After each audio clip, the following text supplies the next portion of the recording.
So the next time that happened, I had one good arm. I got the door open. I got in the ditch too. Because I'd been through this many big strafe once before. We traveled all day. At that night, we stopped in a small German town. They commandeered a beer hall. The next day, about noon, they finally turned around and we went back to a hospital. One of these huge things that you see in a field. Did you see the TV program that went on for years called MASH? Yes, I watched that. Well, the outlay they had in this field house was bigger than what they had in MASH. It was a huge thing.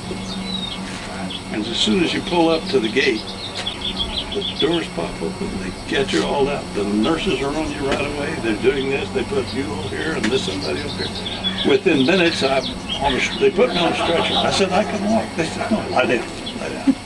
They hauled me in, go into x-ray, take the x-ray, pull me back out. A few minutes later, I'm in the operating room.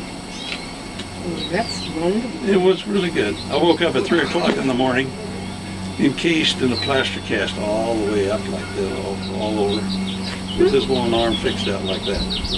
Ah, yeah. Right. Did you get a Purple Heart for it? Well, yeah, the next day, down at the end of the hall is this colonel, and he seemed to know something about my division because we had a lot of casualties.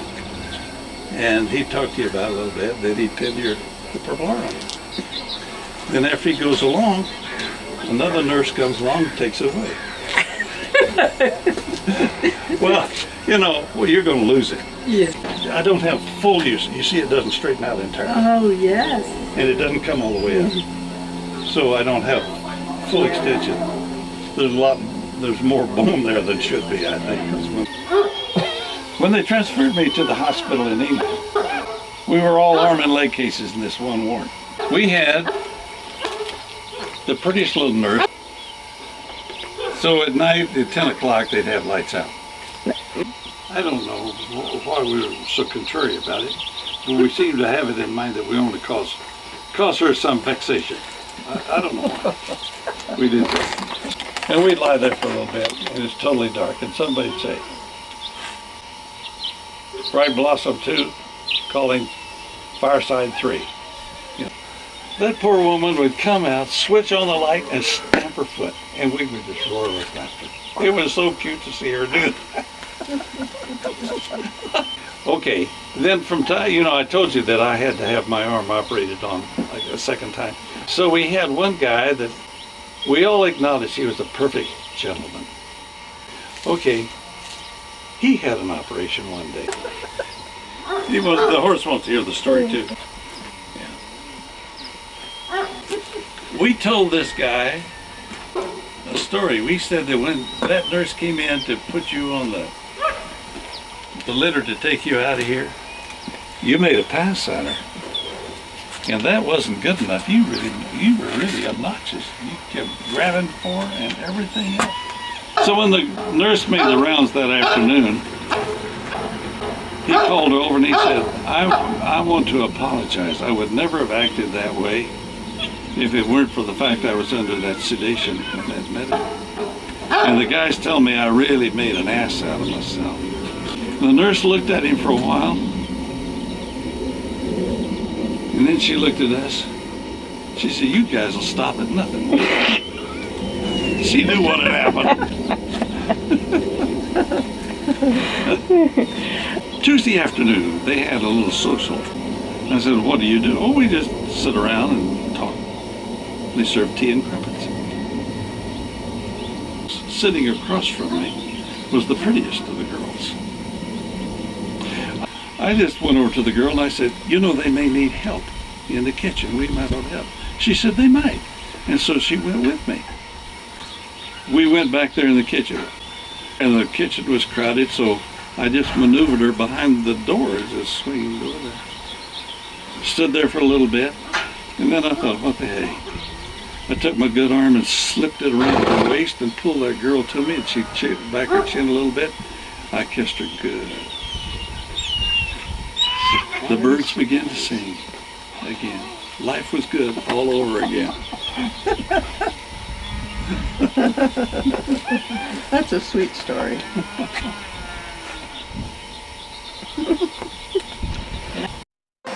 Cal, our house was being built, so I was in Ohio and Cal wasn't here, and he and Dorothy lived in the same house, had rooms there. And one of the first things I learned was that Cal had met Dorothy, and he thought she was just the cat's meow and perfect for Merle. So we moved into our house in October, so we invited the two of them. Merle was teaching in LA to have Thanksgiving with us. And Now I heard there's a little more intrigue to it than that. probably, I don't know. I'm sure it was Cal. He was the Cupid there entirely. I don't know. I heard that there was a phone call to Mom saying our brother really liked you and wondered if you'd like to play tennis. Probably. And then there was a phone call to Dad Same thing. saying that Dorothy really liked you and was wondering if you'd like to play tennis. And Yeah. it was That's the way it was. And did you play tennis? We did. But you didn't do anything after that. Well, 6 weeks later 6 they were weeks married. later we were married. You remember? Do you admit to this conspiracy? I do. Definitely. But I blame it more on Cal because I didn't like to manipulate people's lives too much. Did he? I'm not sure. Oh, is that right? Are we gonna let her get away with that? Right. You know, I had a little caution there, but I liked Dorothy a lot, and I could see, well, this is perfect. But you know, I figured. But Cal was certain. It worked out. We might go the long way on this in this marriage. Yeah, long way. How many years now? 55. More than that. 50 some odd years. What year were you married? 52? Guess it was it.